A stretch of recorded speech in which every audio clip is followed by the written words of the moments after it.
جدير مديحي عالم العصر قائد وبدر ظلام الجهل للجهل طارد أرى مركبي نحوك طرف البلاغة الذي شأوه في درك وصفك جائد قدي مركبا حتما فيوضات ربنا إذا جف عقلي أو إن الفكر جامد وإن رمت ألفاظا لإظهار فضلكم فخرت لي الألفاظ بل بعض ساجد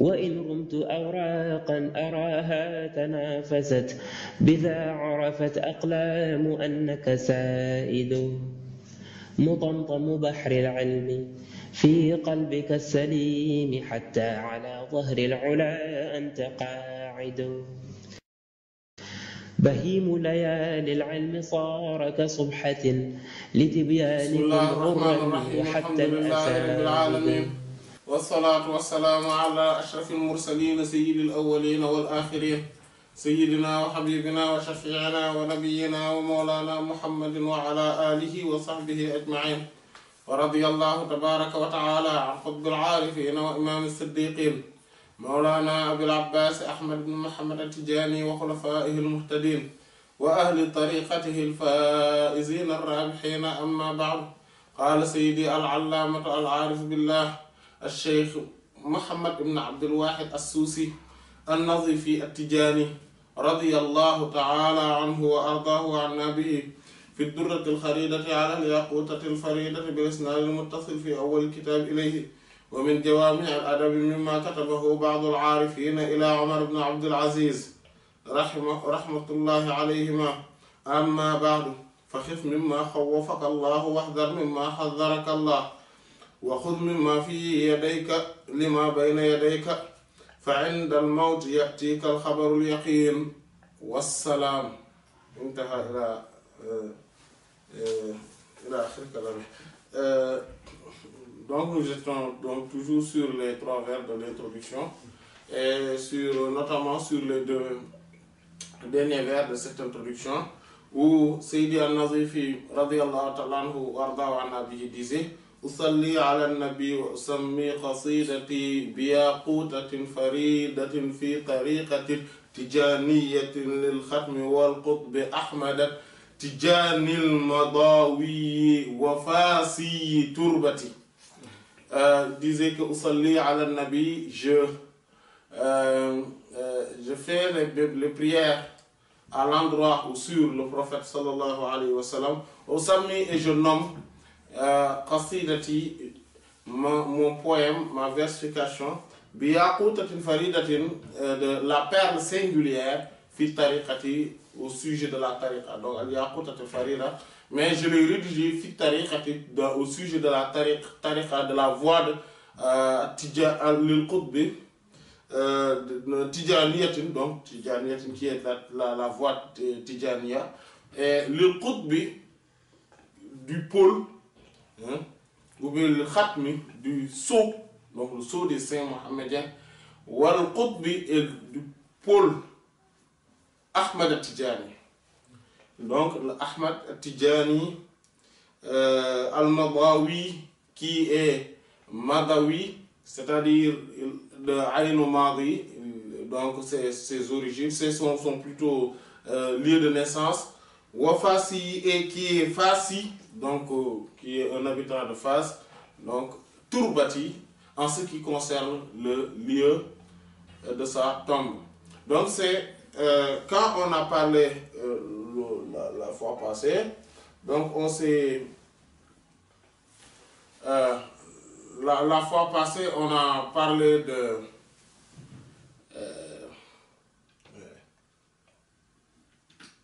voilà. La fois passée, on a donc cette erreur du studio. Voilà, ça fait partie des adab du studio aussi, comme on dit. Voilà. Voilà. Sinon, il y aura toujours des... voilà, quelques problèmes. Voilà, donc, la fois passée, on a parlé de des adab. Donc, on parlait de la tariqa et on disait que la tariqa, c'est donc l'ensemble donc c'est l'ensemble des états, voilà, qui sont louables, ou plutôt qui sont agréés, et des attributs donc de droiture. Voilà, donc quand on parle donc de la tariqa de manière générale, donc des cheikhs, des soufis, radiyallahu ta'ala anhum, donc de leurs maîtres, ce sont donc un ensemble de leurs propos, de leurs héritages, de leurs sciences, de leurs actes, et donc ce qui fait que leurs oraisons est toujours construite, ou plutôt agencée à partir de leur science et mélangée, et ils ont eu effet, et leur lumière, leur connaissance, leur état spirituel, leur station, etc., sont toujours dosés ou sont toujours enfouis ou dissimulés dans les oraisons. Et on avait parlé aussi des adab. C'est quoi les adab? On avait dit que les adab, donc ce sont les convenances. C'est le fait de prendre pour itinéraire de cheminer dans la voie de la loi, de la législation, tout en mettant en œuvre le plus juste possible, le plus sûr possible, les choses les plus sûres. Et de ne pas suivre les allègements qu'insinuent certains gens, ou certains savants même, car parmi les conditions donc des voies, c'est-à-dire de la tariqa, de toute voie spirituelle menant vers Allah subhanahu wa ta'ala, il y a le fait de s'attacher aux convenances et de persévérer donc dans le service du Seigneur des Seigneurs, Allah subhanahu wa ta'ala. Et qu'on dit également que les adab, de manière générale, c'est-à-dire que les convenances,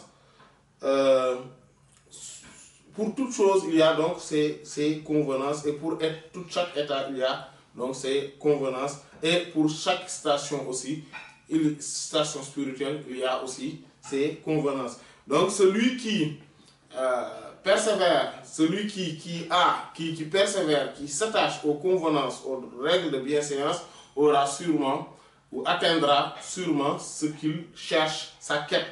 Et celui qui est privé donc des convenances, des règles de bienséance, de ces bonnes manières, aussi n'aura que pris pour itinéraire la difficulté ou la peine. Qu'Allah subhanahu wa ta'ala nous préserve donc des maux provenant de nos âmes, de nos égos, et des mauvaises, donc de nos mauvaises œuvres. Et on a vu aussi la parole dans le Jawahir al-Ma'ani où Cheikh Ahmed Tidjani radiyallahu ta'ala anhu parlait donc des différences de adab selon les fuqaha, selon etc., donc selon d'autres disciplines, comme nous l'avions vu, et que auprès des soufis, c'est quand on parle des adab, c'est l'ensemble donc les adab. Quand on parle des adab c'est le pluriel de adab, comme nous l'avons vu. Et adab, c'est-à-dire convenance, bienséance, règles de bienséance, politesse spirituelle, bonne manière à observer, etc. Et que, donc les adab, c'est auprès des soufis, c'est l'ensemble des vertus, des qualités, et donc des attributs de la bonté.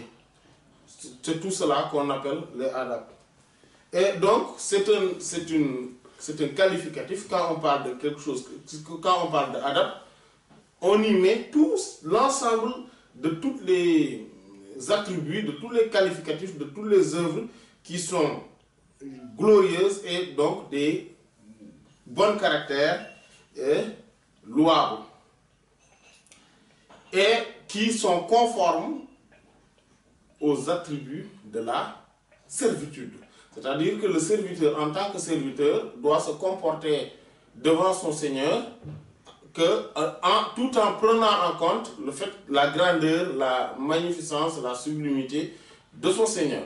Et ainsi, le serviteur, en tant que serviteur, doit se comporter tout le temps avec humilité, avec modestie, en se rabaissant devant son Seigneur subhanahu wa ta'ala. Et dans toutes ces actes, dans toutes ces fonctionnalités, dans toutes ces œuvres, dans toutes ces pensées, dans toutes ces formes d'action, aussi bien exotériques qu'ésotériques, il doit se prendre en compte ce statut de serviteur, que lui-même c'est un esclave, c'est un sujet. Voilà, c'est un sujet, il doit être dans la servilité, dans la soumission.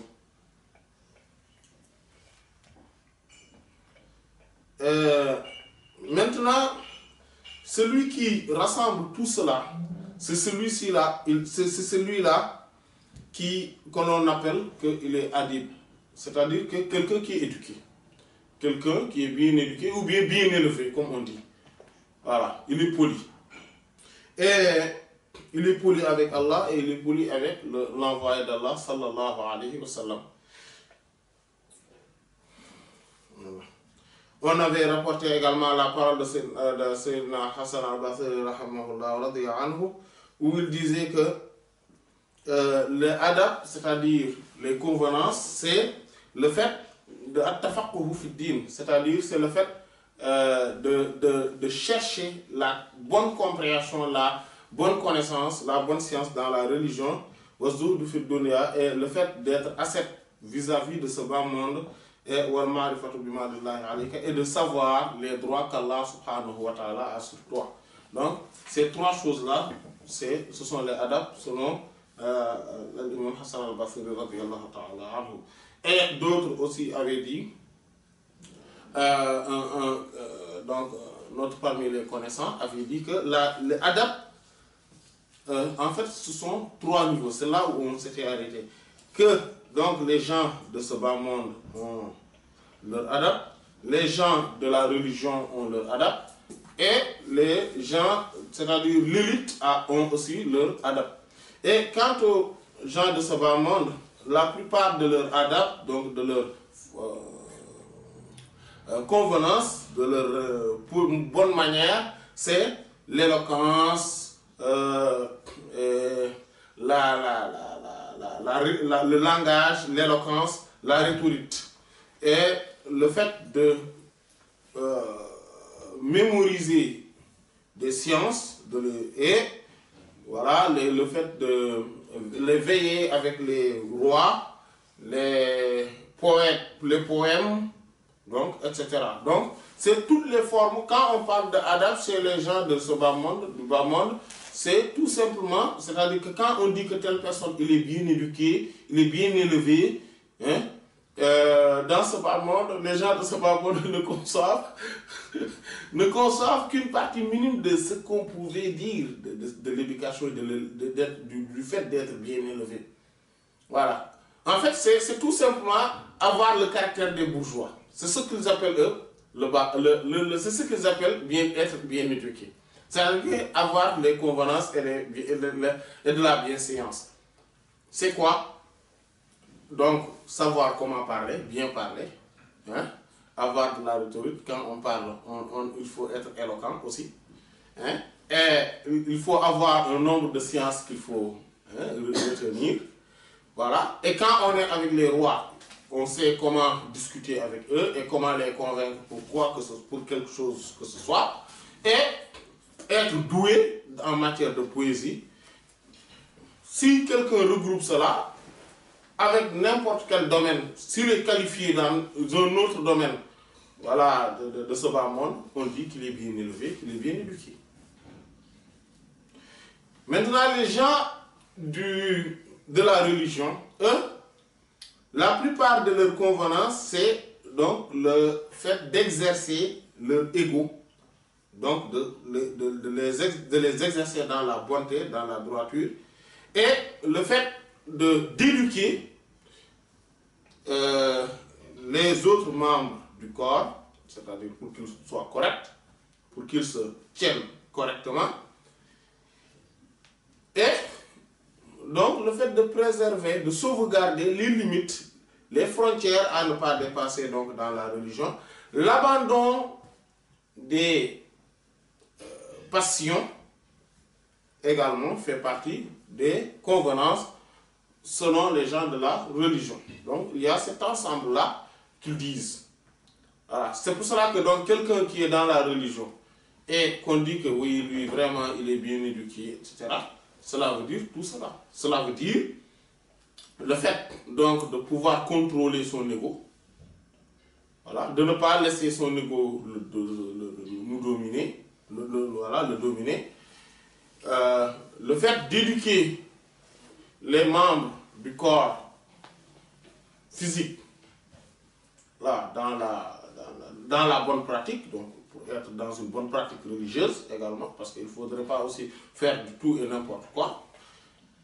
Prétextant qu'on a maîtrisé notre ego, maintenant on peut faire du tout et n'importe quoi, non, il faudrait se préserver et surtout préserver les limites qu'Allah subhanahu wa ta'ala a mises en place pour dire que voilà, ça je ne veux pas, ceci est illicite, ceci est illicite, bien préserver ces limites-là et le fait d'abandonner tout simplement de suivre les passions et les pulsions. Si on a cela, on est bien éduqué selon les religieux. Maintenant, selon les gens, selon l'élite, l'élite, eux, c'est la crêpe. La plupart de leurs, c'est-à-dire l'élite dans la religion, c'est-à-dire les saints. Voilà, les grands saints. Eux, la plupart de leurs adab, c'est-à-dire de leur convenance, consiste au fait de purifier le cœur. Le fait de bien préserver, de bien veiller, surveiller les secrets, c'est-à-dire le fort intérieur, le fait de remplir les pactes, les engagements, le fait de sauvegarder le temps, c'est-à-dire ne pas de bien regarder notre temps ou le dépenser, et le fait de ne pas se tourner ou se détourner envers les idées, les pensées. Et lors de la séance précédente, on a bien parlé des pensées, voilà, voilà c'est quoi les pensées, et leur forme, leur différence. Voilà, si je ne m'abuse, on en avait parlé. Et voilà, et qu'il faudrait faire très attention par rapport aux pensées, et que les pensées sont comme quelqu'un, sont comme les gens qui sont de passage devant nous. Voilà, si on ne les arrête pas, ils ne s'arrêtent pas, etc. Et que les pensées, donc, certains sont de l'ordre de l'ego, d'autres de l'ordre de Satan, d'autres de l'ordre des anges, et d'autres de l'ordre donc d'autres pensées sont seigneuriales. Et voilà, donc il y a les pensées donc égotiques, les pensées sataniques, les pensées angéliques et les pensées seigneuriales.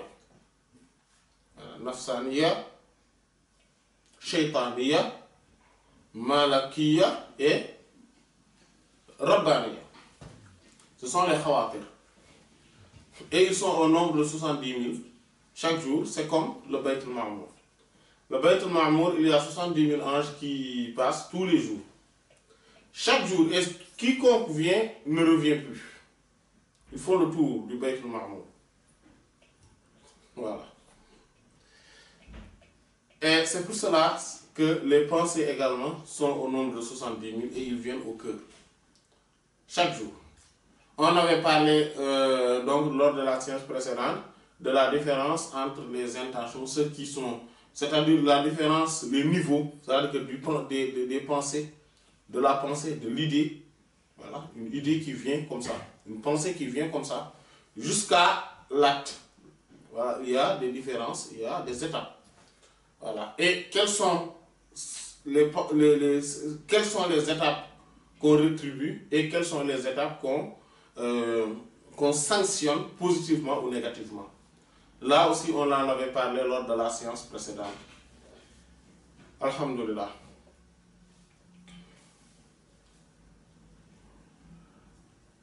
Et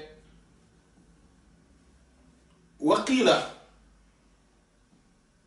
Bon, on a dit aussi, voilà, là aussi on en avait parlé lors de la séance précédente, c'est-à-dire qu'il y a 3 types de adab aussi. Il y a les convenances relatives à la charia, aux lois, à la législation, les convenances relatives au service et les convenances relatives à Allah.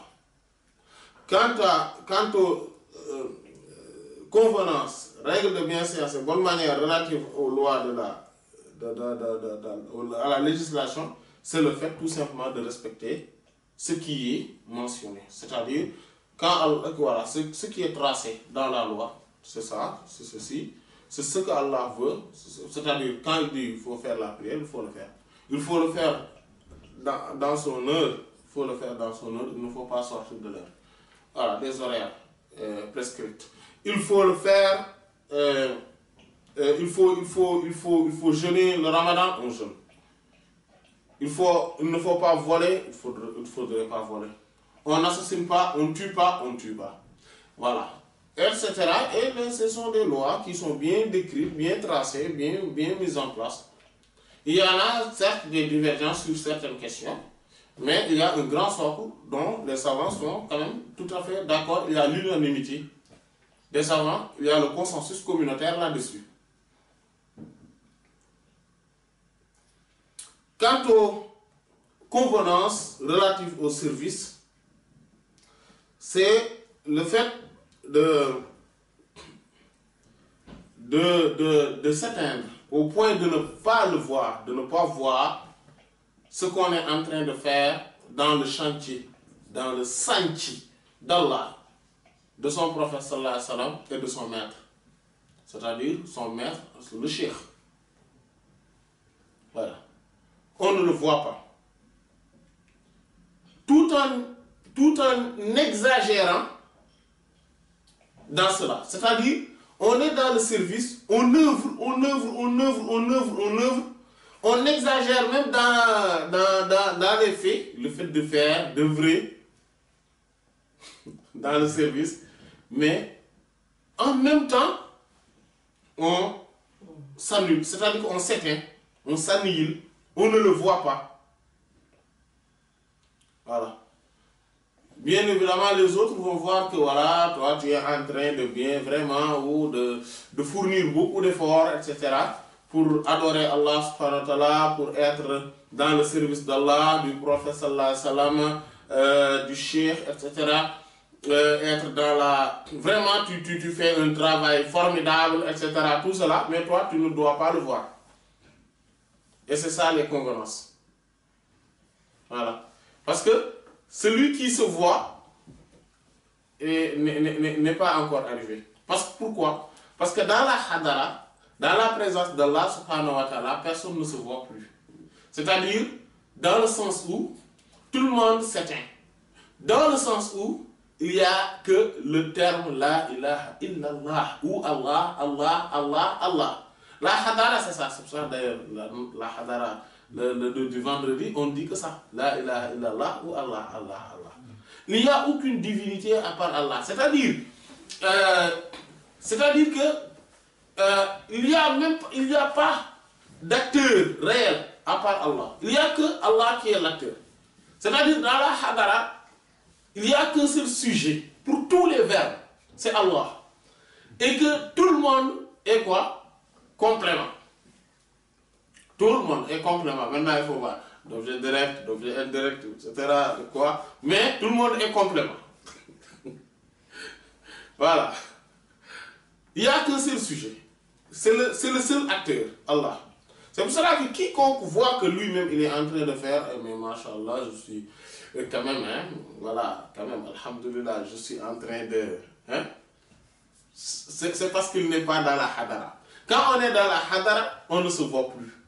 Il n'y a que la ilaha illallah. et Allah, Allah. Il ne subsiste rien d'autre qu'Allah. Il n'y a de Dieu qu'Allah. Il n'y a aucune divinité à part Allah. Il n'y a d'acteur réel qu'Allah. Il n'y a de volonté que par Allah. Il n'y a d'exécution que par Allah. Et rien ne subsiste à part Allah. C'est la ilaha illallah. C'est pour cela que quand on est dans ce fana-là, après le baqa, on dit Allah, Allah, Allah, Allah, Allah, Allah, Allah, Allah. Oui, il n'y a que lui, Allah, Allah, Allah. Il n'y a que lui, Allah, Allah. Rien d'autre. Rien d'autre. C'est pour cela être dans le service. Et c'est pareil pour le prophète sallallahu alayhi wa sallam. Quand on est dans le service du prophète sallallahu alayhi wa sallam, on ne se voit pas. Parce qu'on voit que tout provient du prophète sallallahu alayhi wa sallam. Et c'est lui qui nous irrigue. Ce qu'on est en train de dire, ce qu'on est en train de faire, tout ce qui est beau, tout ce qui est formidable en nous, c'est en fait le secret prophétique. La lumière mohammedienne, sallallahu alayhi wa sallam, qui est bonne en nous, qui est appréciable en nous. Sinon, s'il n'y avait pas cela, on ne serait que minable, tout simplement. Il n'y aura rien en nous qui serait appréciable. Ce n'est que sa lumière qui se manifeste en nous. Sallallahu alayhi wa sallam. Donc on ne doit pas le voir. Et c'est pareil pour le cheikh. Radiyallahu ta'ala. Tout ce qu'on fait, on doit voir que c'est le cheikh radiyallahu ta'ala qui est là. Il nous a juste placés ici et il place ses disciples comme lui il veut. Et il les délègue les missions qu'il veut. Et il les fait faire ce qu'il veut. Par intérim et par substitut en lui. Rien d'autre. Voilà. Celui qui se dit que, oui, alhamdulillah, beaucoup sont entrés dans la tariqa, mashallah, c'est parce que c'est moi qui les ai convaincus là-dessus, je les ai appelés, ou bien je les ai donné le wird. Oui, mashallah, il y a un grand nombre que j'ai donné le wird, tout ça, qui fait. Celui qui se le dit risque d'être au minimum, le minimum qu'il risque. Le minimum qu'il risque, c'est que le cheikh, radiyallahu anhu, c'est-à-dire Cheikh Ahmed Tidiane, radiyallahu anhu, le regarde avec mépris. Ou avec le mot que je cherche. En fait, en le regardant avec. Avec désagrément. Voilà, en le regardant avec désagrément. Oui. Parce que lui, il pense que c'est lui, alors que non. C'est pour cela que les adaptes dans le service, c'est quoi? C'est le fait de persévérer, de s'annihiler, c'est-à-dire de s'éteindre. De ne pas voir son existence dans toutes les choses qu'on est en train de faire. Et quoi? Tout en exagérant dans les pratiques, c'est-à-dire exotériquement, extérieurement. Mais intérieurement, on ne voit, on ne s'approprie rien du tout. On ne s'approprie rien. Rien. Voilà. Quiconque s'approprie quelque chose, quiconque se dit que oui, moi, je suis, il est apparu comme étant un riche. Il a voulu apparaître comme étant un riche, alors que antumul fuqara ilallah wallahu wal ghaniyyul hamid. Ya ayyuhan nas. Antumul fuqara ilallah, wallahu wal ghaniyyul hamid. Ô hommes, ô gens, vous êtes tous des pauvres. Et c'est vers Allah. Devant Allah, vous êtes tous pauvres. Et c'est Allah qui est le richissime, le très louangé. Voilà. Donc, il faudrait bien prendre en compte cet aspect-là. Devant Allah, on n'est rien. On n'a rien, on ne détient rien et on ne peut rien. Voilà. Le serviteur doit toujours se montrer en tant que serviteur comme étant pauvre, comme étant ignorant. Voilà. Je dis que oui, je ne sais rien, je n'ai rien, je ne détiens rien, et se montrer un pauvre. C'est pour cela qu'on les appelle al-fuqara. Voilà.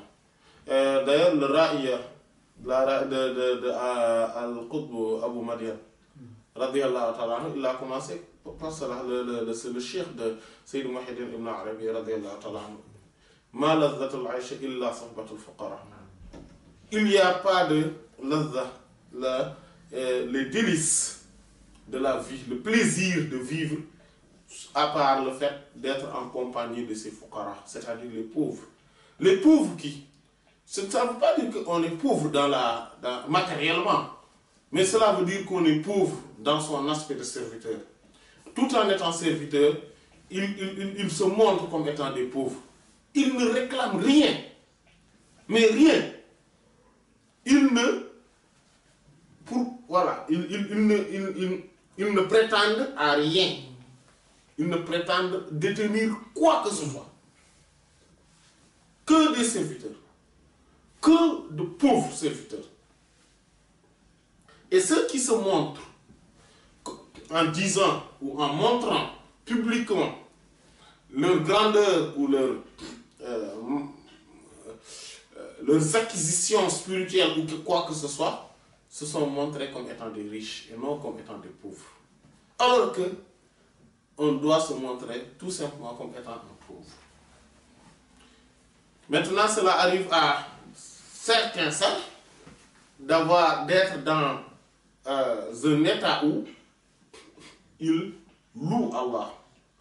Mais en louant Allah, ils se montrent pauvres devant Allah et riches par Allah. Hein? Pauvres devant Allah et riches par Allah.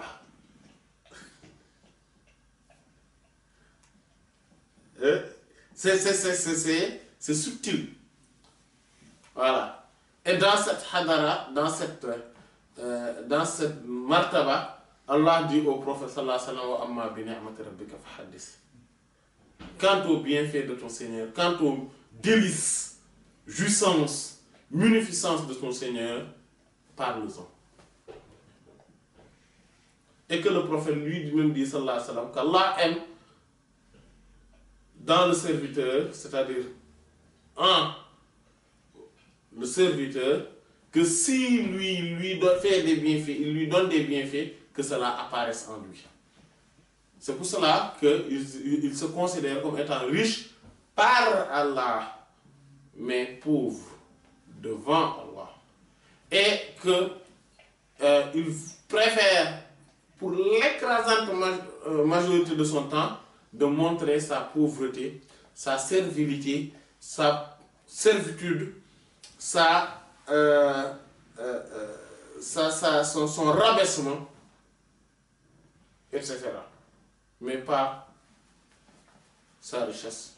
Sa richesse, en fait, le fait de parler ou de montrer sa richesse, cela devrait être que par moment. Mais tout le temps, il faudrait toujours montrer sa modestie, sa pauvreté, son humilité, etc. Et c'est ça qui fait le serviteur. Imaginez-vous quelqu'un qui se montre riche, qui se montre savant, qui se montre connaissant, qui se montre grand. Qu'est-ce qu'il a de servitude? Qu'est-ce qu'il a? Il ne se montre qu'en... En fait, il n'incarne pas la servitude. Alors que si on n'est pas serviteur, il n'y a que deux choses. Il y a Rabb et Abd. En fait, ce sont deux choses qui sont mutalaziman, c'est-à-dire qui sont... C'est-à-dire que l'un implique l'autre. On ne peut pas parler de Rabb sans Abd. On ne peut pas parler d'Abd sans Rabb. C'est-à-dire qu'on ne peut pas parler de Seigneur sans serviteur, sans esclave. On ne peut pas parler d'esclave sans serviteur. Sans Seigneur, maître. Ce sont deux choses qui vont de pair, qui vont ensemble. Voilà.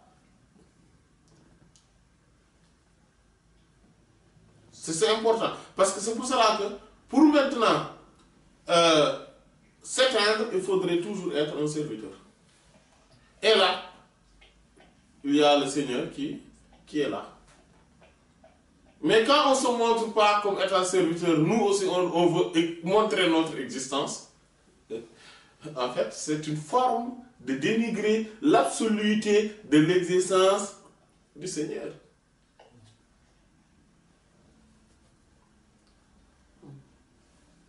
Voilà.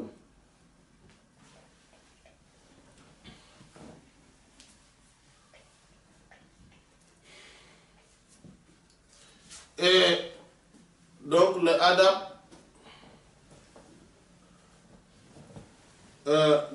du vrai, c'est-à-dire donc d'Allah, subhanahu wa ta'ala, c'est que tu connaisses ce que Allah dispose, c'est-à-dire pour toi, c'est-à-dire ce qu'il y a pour toi et ce qu'il y a pour lui. Donc c'est ce tout ce dont on a parlé tout à l'heure. Puis il dit, Wamin Jawami fait partie de Jawami al-Adab, la synthèse des convenances, ce dont Katabaho avait rédigé, avait écrit, Badr Arifin, certains parmi les connaissants, il a Omar ibn Abdul Aziz, à Sayyidina Omar ibn Abdul Aziz, radiyallahu ta'ala. Sayyidina Omar ibn Abdul Aziz, radiyallahu ta'ala, il n'est plus à présenter. C'est un des grands khulafa. Et il dit, donc c'est lui qui a rétabli. Donc, d'ailleurs, c'est à cause de lui qu'on commence à écrire les livres de hadith, etc. C'est lui qui a aussi agrandi, encore une fois, la grande mosquée de Médine, du prophète sallallahu alayhi wa sallam, et que a intégré donc la tombe dans la mosquée, etc. Voilà. Il a rétabli la justice. À son arrivée au pouvoir, il avait 35 ans.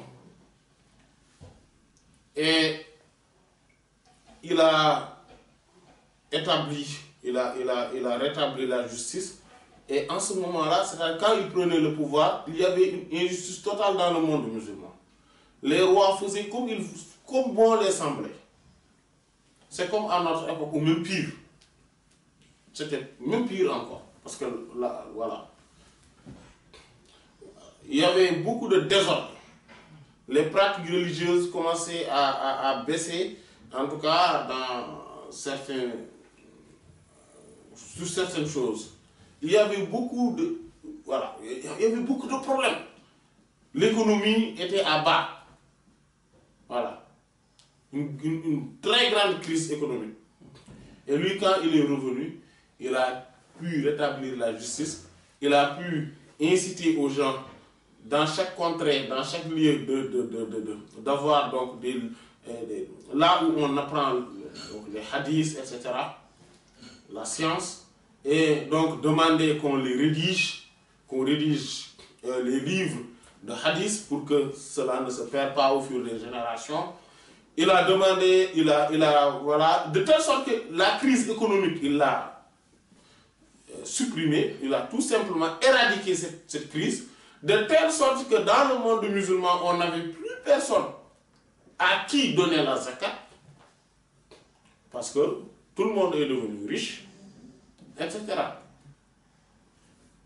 Voilà.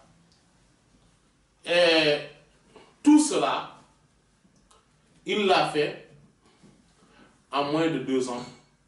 Il est décédé quand il avait 37 ans. Voilà. C'est un grand pôle, un grand imam de la connaissance, de la science, mais aussi, il était un dirigeant, un chef juste. Qu'Allah soit satisfait de lui. Qu'Allah lui accorde la meilleure des reconnaissances, des récompenses. pour tout ce qu'il a fait pour la religion, pour Allah et pour son prophète sallallahu alayhi wa sallam, pour la science et pour l'essor de l'islam.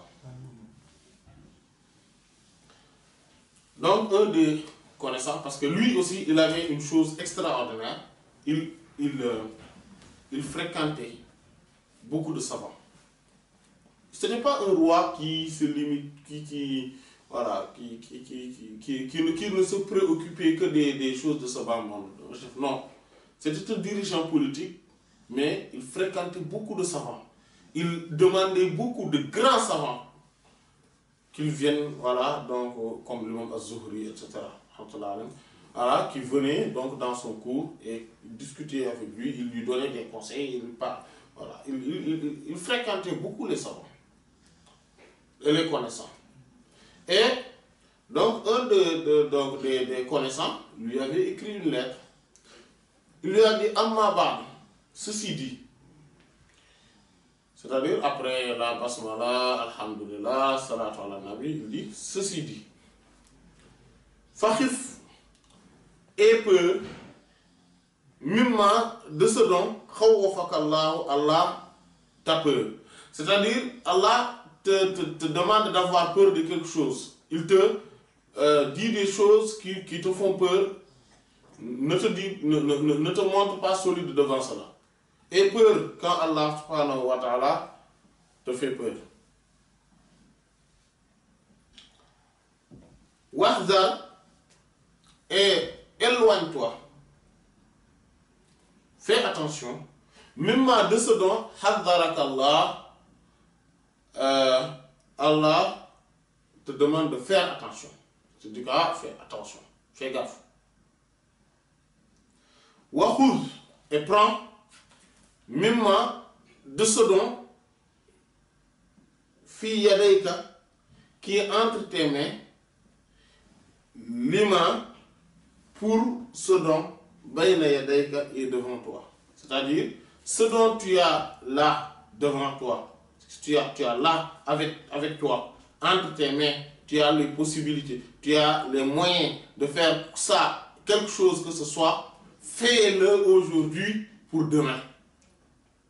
Fais usage de tout ce dont tu as là, comme bienfait, comme tout ce que tu as aujourd'hui là, fais-en usage pour un bénéfice de demain. Ce bas monde-là, ne sois pas juste dans ce bas monde comme étant un spectateur. Non, sois dans ce bas monde comme étant un compétiteur.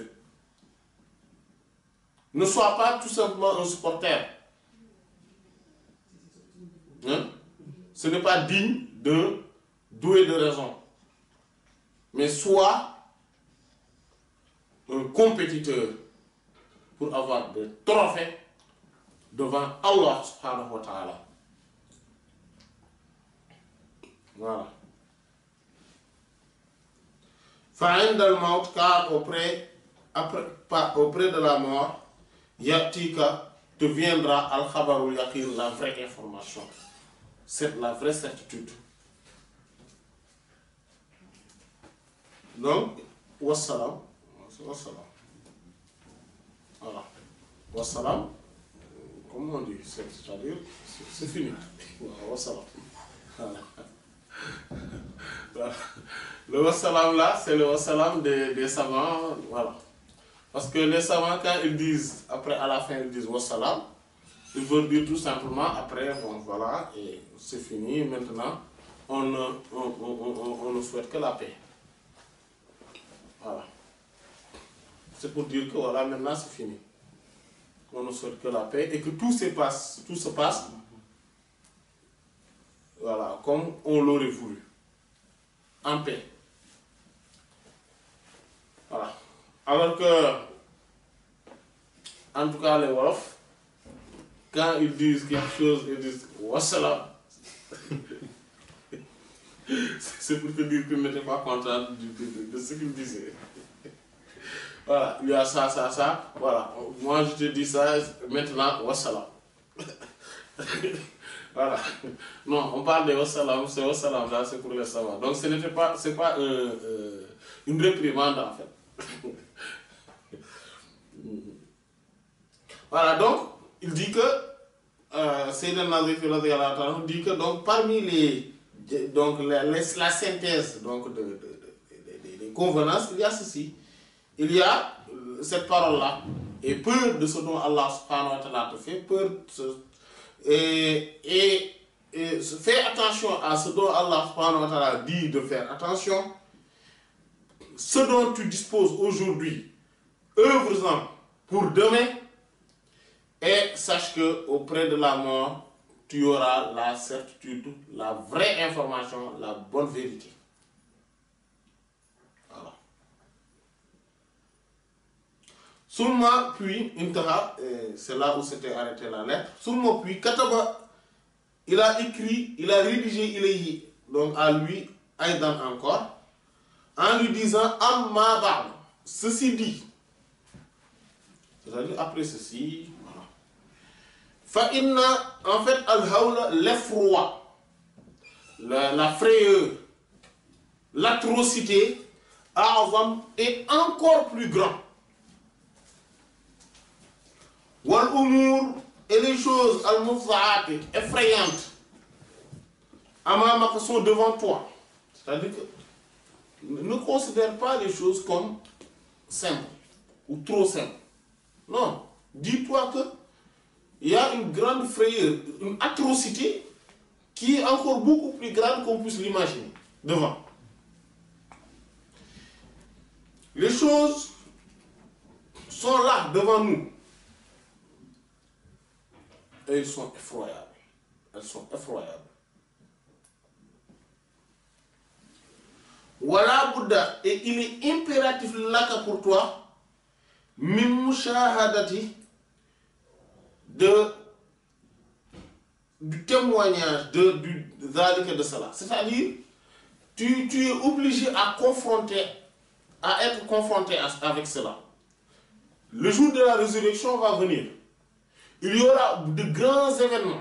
C'est pour cela qu'Allah subhanahu wa ta'ala, regarde, quand il parle, il envoie les prophètes, il dit Mubashirin ou Munzirin.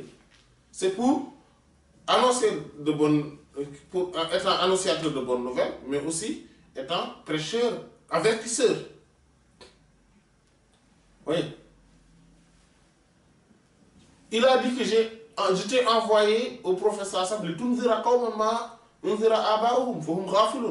afin que tu avertisses un peuple dont leurs pères, leurs ancêtres n'ont pas été avertis. Ce qui fait qu'ils sont dans la distraction. Voilà.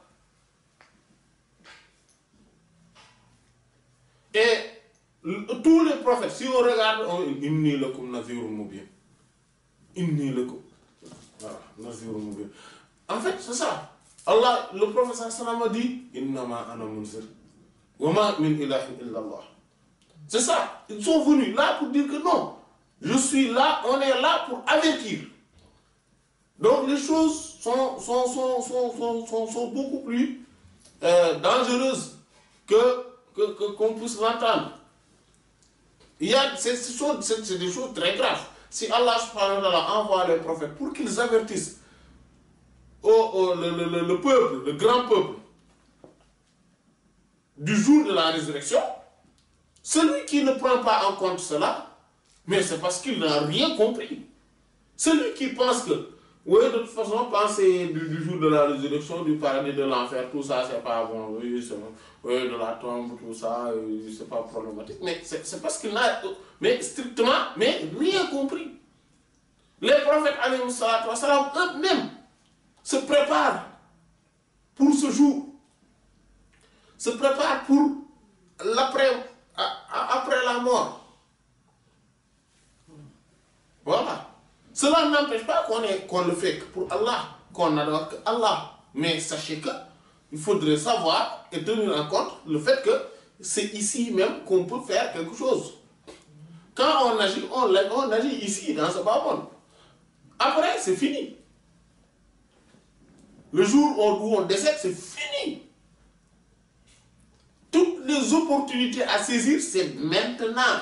Tout de suite et maintenant. Parce qu'après la mort, il n'y aura plus d'opportunités à saisir. opportunité à saisir.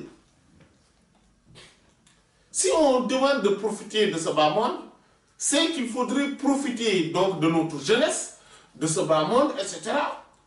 Ce n'est pas pour désobéir à Allah, subhanahu wa ta'ala. C'est pour l'adorer. Pourquoi?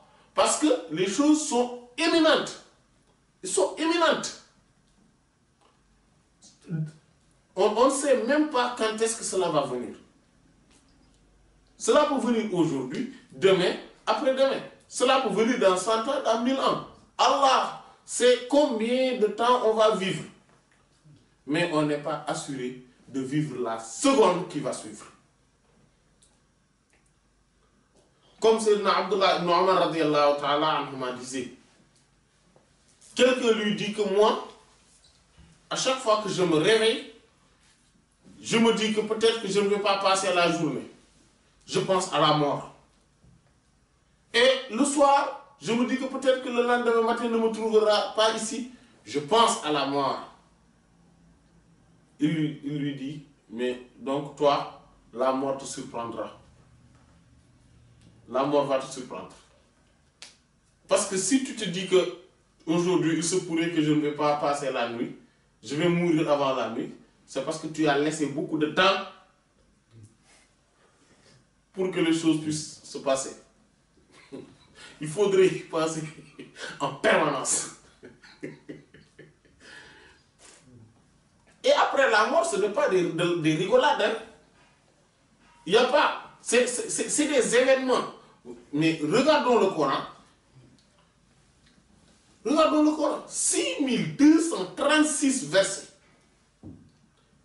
Les 1000 versets ne parlent que du jour de la résurrection. De ce qui s'y passe. Des grands événements. 1000 autres versets ne parlent que du paradis. Les autres 1000 ne parlent que de l'enfer. Imaginez si on enlève ce nombre-là du Coran. Et beaucoup de versets nous parlent également des peuples qui nous ont précédés. Et comment Allah subhanahu wa ta'ala les a anéantis quand ils étaient désobéissants. Et ce sont des peuples qui étaient beaucoup plus forts que nous. Et à chaque fois, Allah nous le rappelle. Ils étaient beaucoup plus forts que vous. Ils étaient beaucoup plus nombreux que vous. Ils avaient un pouvoir démesuré par rapport à vous. Et pourtant, je les ai anéantis. Mais en un laps de temps. Celui qui essaie de douter par rapport à cela, qui regarde les tremblements de terre quand cela arrive, les typhons, les ouragans, cela n'épargne pas la première puissance mondiale. Ils n'y peuvent rien du tout à part fuir. S'ils ne fuient pas, ils sont engloutis. Ils sont écrasés. Celui qui doute de cela, qui regarde les tsunamis. Non mais celui qui se rappelle de 2004, la tsunami là, si je ne me trompe pas, le 26 décembre 2004, mais celui qui voit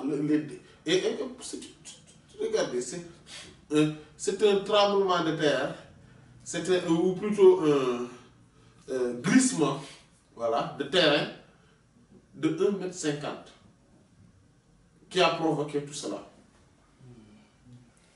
Des centaines de milliers de morts. Ne parlons même pas des volcans. Personne ne peut les retenir. Personne.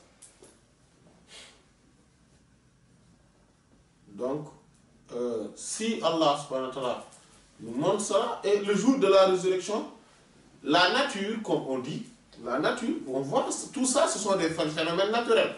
Les phénomènes naturels du jour de la résurrection sont encore plus grands et encore plus inimaginables. Celui qui pense que c'est de la rigolade, non, c'est parce que vraiment il n'a strictement rien compris. Allah subhanahu wa ta'ala va envoyer ses prophètes, alayhi salam, prophète par prophète, peuple par peuple, pour de la rigolade. Disent que non, je suis venu pour vous avertir d'un jour imminent, d'un jour mais très effroyable, d'un jour extrêmement important. Nous sommes tous là pour vous parler de ce jour. Si on ne prend pas en compte ce jour-là, c'est parce que vraiment on n'a strictement rien compris. Celui qui pense qu'on peut parler de la religion et on peut évoluer dans la religion tout en oubliant l'existence de ce jour-là qui va venir, non, c'est parce qu'il n'a rien compris. C'est un jour extrêmement grand. Allah subhanahu wa ta'ala lui a donné beaucoup de noms dans le Coran. Le jour de la résurrection, le jour du jugement dernier, le jour de la rétribution. Hein? Le grand jour, le jour du... le grand événement. Le jour qui va faire un effet de bombe sur les cœurs. Le jour de la vérité absolue. Avec tout ce qu'il parle des phénomènes naturels de ce jour-là. Donc il faudrait faire très attention. Les choses sont beaucoup plus dangereuses qu'on puisse l'imaginer. C'est des choses parfois effroyables qui se passent. Imaginez, Allah subhanahu wa ta'ala nous dit que ce jour-là, il dit comment vous pouvez avoir la piété, la crainte révérentielle, si vous ne croyez pas, vous mécroyez, au jour où les enfants, les petits, les garçons, vont devenir, vont avoir tous des cheveux blancs. Un enfant qui voit ce qui se passe le jour de la résurrection, tellement que c'est grave, que c'est vraiment sérieux, qu'il va avoir des cheveux blancs. Il va vieillir de suite.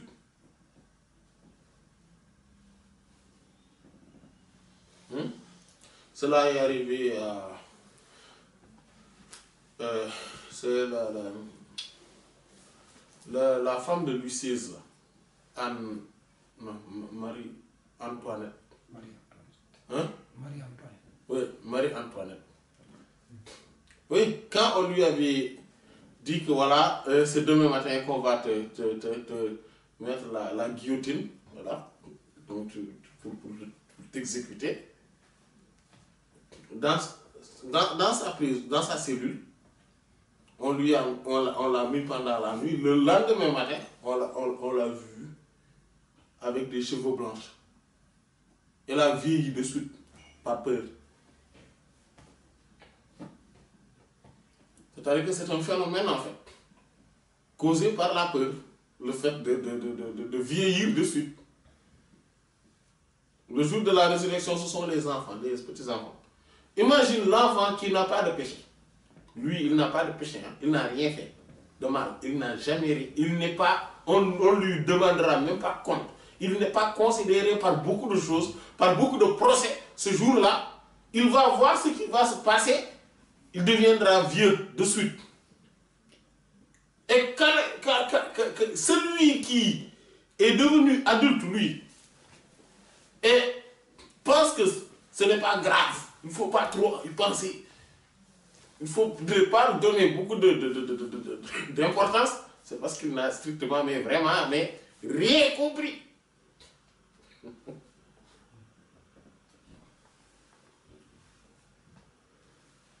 Oui. Oui. Oui. Et Allah nous dit également que c'est un jour où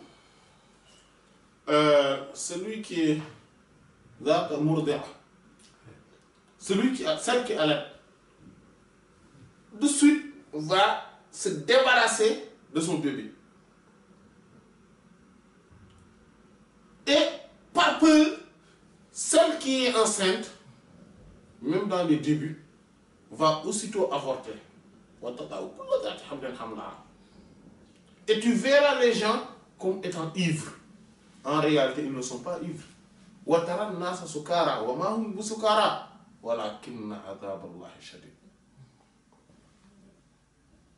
Tu verras les gens comme étant ivres. Non, ils ne sont pas ivres. C'est que l'heure est grave. C'est parce qu'ils ont vu que le châtiment d'Allah subhanahu wa ta'ala est extrêmement douloureux.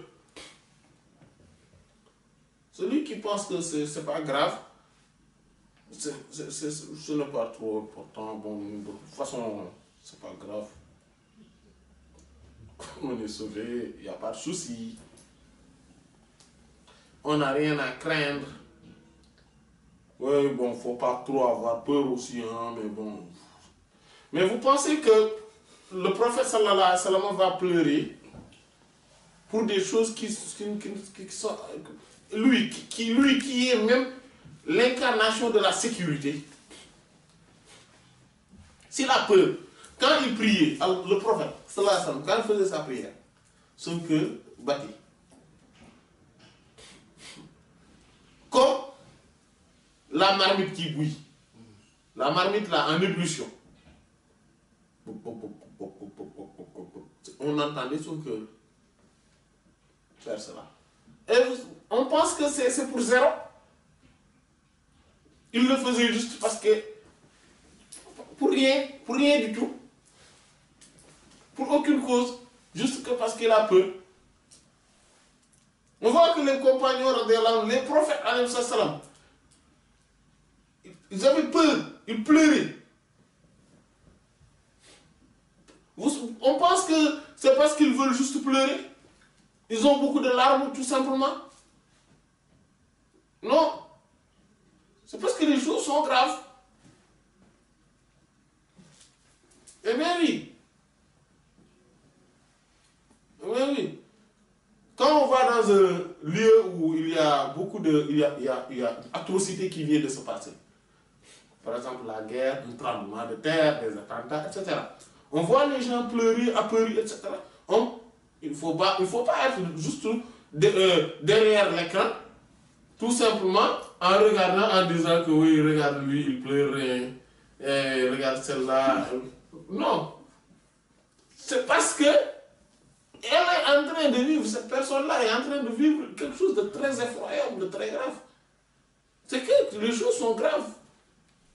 Mais toi qui n'as pas vécu cela, qui ne connaît pas la réalité de cette chose-là, tu peux être effectivement derrière ton écran en train de boire ton thé ou de l'eau fraîche, etc. en disant que oui, regardez-les, ils pleurent, mais non, il ne fallait pas. C'est ainsi. Ceux qui connaissent, ceux qui sont bien éduqués, eux savent bien les choses, comment c'est grave. Comme on le dit en Wolof, hein. On dit que quand l'enfant joue avec le lion, c'est parce qu'il ne le connaît pas. Mais l'adulte, lui, qui connaît vraiment qu'est-ce que cela veut dire un lion, lui, il ne va pas jouer avec. Oui. Quand un enfant va vers le réchaud, les plaques chauffantes, lui va pour y mettre son... ou va vers le feu pour jouer dedans. C'est parce qu'il ne connaît pas c'est quoi le feu. Mais l'adulte, jamais il le fera. Et même quand il voit l'enfant de loin, proche du feu, et qu'il ne peut pas le retenir, il a peur de ne pas pouvoir le retenir en attendant qu'il y arrive, lui-même, l'adulte est affecté.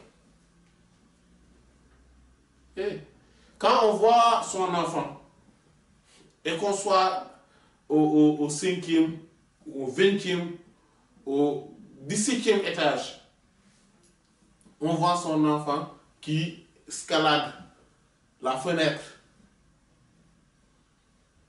Lui, l'enfant, il peut le faire parce qu'il ne connaît pas le danger qu'il est en train d'encourir. Mais l'adulte ne le fera pas. C'est ainsi. les bien éduqués, ceux qui savent et qui ont conscience des choses, eux ne vont pas jouer avec le feu. Ils ne vont pas jouer avec les lois d'Allah. Subhanahu wa ta'ala. Eux, ils prennent bien conscience de ce qui va arriver et qu'eux, ils ne minimisent pas le jour de la résurrection. Vraiment, est-ce qu'on peut penser rigoureusement que les compagnons du prophète ont eu tous ces versets-là qui les font vivre le jour de la résurrection et tout ce qui va s'y passer parce qu'ils n'étaient pas pieux, c'est ça? Est-ce que nous pouvons penser que, oui, c'est parce que nous sommes plus pieux que les compagnons, c'est pour ça, oui, voilà, on parlait avec eux parce que ce sont des awam, ce sont des faisaient partie du commun des mortels, c'est pour ça. Les compagnons du prophète, ça va dire là, faisaient partie du commun des mortels? Mais bien sûr que non. Les prophètes, ils insistaient sur le jour de la résurrection. Le Coran y insiste. Parce qu'il parle qu'au commun, non. Les choses sont beaucoup plus graves que ça. Les choses sont beaucoup plus graves que ça. Donc il faudrait qu'on fasse attention par rapport à cela. Et ne pas se dire que, oui, bon, de toute façon, c'est bon, c'est pas grave. Ou bien tout simplement, parce que nous, ça nous arrive maintenant, vu nos comportements maintenant, ça nous arrive même qu'on reste, et ça c'est grave. On se dit que oui, parce qu'on est dans le soufisme, on est dans la spiritualité, etc. Et qu'il nous arrive de rester des mois sans même se rappeler de la mort, sans même se rappeler du jour de la résurrection, sans même se rappeler du danger qui nous guette. Sayyidina Abu Bakr, radiyallahu ta'ala, était sur sa monture et a entendu le Coran dire, quelqu'un réciter le Coran, wa in minkum illa wariduha kana ala rabbika hatman maqdiya. Il est tombé de sa monture évanoui. Personne, il n'existe, c'est le verset, il n'existe personne sans qu'il traversera le pont là, c'est-à-dire Sirat, ou tant qu'il ne traversera pas le feu, parce que c'est au-dessus du feu, de l'enfer. Et ça, c'est quelque chose qu'Allah a décrété et quelque chose dont c'est fini, il ne va pas y revenir. C'est décrété et c'est fini. Il a entendu juste ce verset-là. Il a eu tellement peur qu'il est tombé évanoui. Vous pensez que Sayyidina Abu Bakr fait partie du commun des mortels? Il s'est évanoui pour zéro. Oui, c'est juste qu'il a eu peur, mais bon, il ne fallait pas. Ça fait partie des ruses de Satan. Que Satan nous tend pour ne plus vivre réellement les choses comme le vivaient les prophètes, les compagnons du prophète, les pieux prédécesseurs, les grands savants et saints de cette communauté. Donc Allah subhanahu wa ta'ala nous permet de bien prendre en compte les choses et de bien savoir comment réagir avec tout cela. Et qu'on donne l'importance, qu'Allah subhanahu wa ta'ala nous permette de donner l'importance à ce qui est important et de minimiser ce qui est à minimiser. Par la haute considération du prophète sallallahu alayhi wa sallam. Wallahu ta'ala. وصلى الله على سيدنا محمد. ثلاث خصال هن زينك قدوتي حياء وزهد وانكسار مساعد. بك الورع معروف بك العلم ظاهر بك الورع معروف بك العلم ظاهر وما شك تلميذ وما خاب رائد. إليك انتهى الإحسان والجود والعلا بك الدين لا يخلو بك الحق صاعد. نفائس عرفان كنظم اللآل بل كذرات أصداف لك الفصل حامد ولي صميم محسن أنت عارف وقور عدول كيد إبليس فاسد